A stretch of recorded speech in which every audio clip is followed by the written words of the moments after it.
বাংলার মুখ্যমন্ত্রী মমতা বন্দ্যোপাধ্যায় সাম্প্রদায়িক সম্প্রীতির যে নিদর্শন রেখেছেন তার সেই নিদর্শন পথপ্রদর্শক হয়ে রইল তার অনুগামীরা। আজ তৌসিফ রহমান, সফিক আহমেদ ও ফারাহ খান আয়োজন করলেন এক ইফতার পার্টির, তাতেই চাঁদেরহাট পিসি চন্দ্র গার্ডেনে। মুখ্যমন্ত্রী মমতা ব্যানার্জি সবসময় বলে থাকেন কবির ভাষায়, মোরা এক বৃন্তে দুটি কুসুম, হিন্দু মুসলমান। সেই সম্প্রীতিকে সামনে রেখে আজ পিসি চন্দ্র গার্ডেনে চলল পবিত্র রমজান মাসের ইফতার পার্টি। তৌসিফ রহমান, সফিক আহমেদ ও ফারাহ খান আয়োজন করেছিলেন এই ইফতার সভার। এই সভায় উপস্থিত ছিলেন ফিরাদ হাকিম, জনাব জাভেদ আহমেদ খান, সুব্রত বক্সী, ইয়াসিফ হায়দার সহ বিশিষ্ট মানুষ। এই পবিত্র রমজানের মাস চলছে, আমি সবাইকে আন্তরিক প্রীতি ও শুভেচ্ছা জানাই। আমরা এখানে এত ভালো একটা পরিবেশ দেখতে পাচ্ছি। আমাদের এখানে আজকে যে ডেকেছেন আমাদের আকবরের মশরিফের যে চিফ এডিটর, আমাদের অনেক ফ্যামিলির অনেক কাছের আমাদের নদীম ভাই, তো উনি প্রত্যেক বছর উনি করেন। আর এবার বড় জায়গায় করেছেন, কেন আমরা প্রত্যেক বছর প্রেস ক্লাবে যেতাম ওখানে, আর এবার টিউলিপ এখানে করেছেন পিসি চন্দ্র গার্ডেনে। তো এখানে সবাইকে দেখছি, সবাই আমরা আমাদের ভাই বোনেরা, বড় গুরুজন সবাই এসছেন ওনারা। তো সবাইকে আবার একবার রমজানের আন্তরিক প্রীতি ও শুভেচ্ছা জানাই, আর সবাইকে অনেক ভালোবাসা জানাই। এবার আমাদের ওই যেটা আমরা সবসময় বলি, এই আমার সম্প্রীতিকে সবসময় একসাথে নিয়ে চলতে হবে। এখানে আপনি দেখতে পাবেন, এখানে নট অনলি মুসলিম, হিন্দু, এখানে সব জাতের লোকরা আছে। আমরা সব গুরুজন আমাদের সবাই এখানে আছেন, আমাদের হিন্দু ভাইরা আছে, শিখ, ইসাই, সব একসাথে আমরা এখানে একসাথে আমরা ইফতারি খুলবো, আর ইনশাল্লাহ আরও আমরা একসাথে জোট হয়ে আরও বড় এগিয়ে আমরা যাব আর ভালো করে কাজ করব।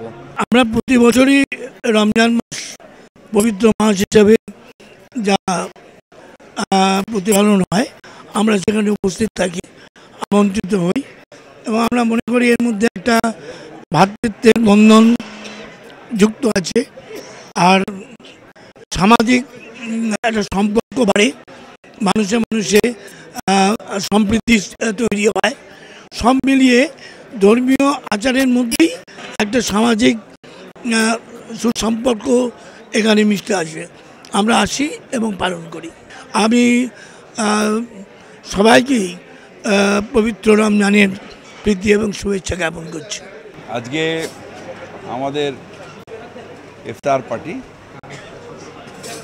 আমরা আসলে সবাই মিলে একসাথে থাকতে ভালোবাসি, একসাথে খেতে ভালোবাসি, একসাথে আনন্দ করতে ভালোবাসি।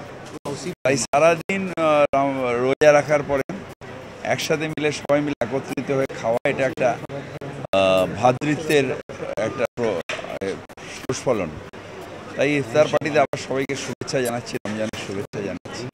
আজকেই আমাদের পবিত্র মাস, আজকে আমরা একসঙ্গে আমাদের উপবাস যেটা রেখেছি, আজকে আমরা উপবাস রেখে তারপরে আমরা একসঙ্গে ইফতারি করেছি।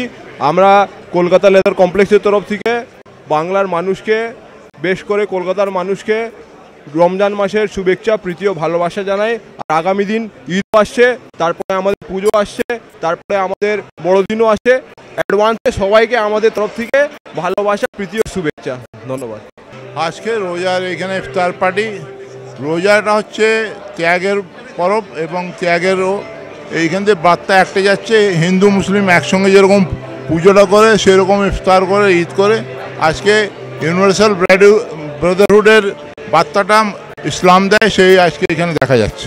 ইফতারের একটা আলাদা ব্যাপার দেখছেন তো, আমরা সমস্ত সম্প্রদায় মিলে ধর্মে ধর্মের সমন্বয় চাই, ধর্মের বিভেদ নয়, এগুলো আরও একটি বেশি প্রমাণ দেয়।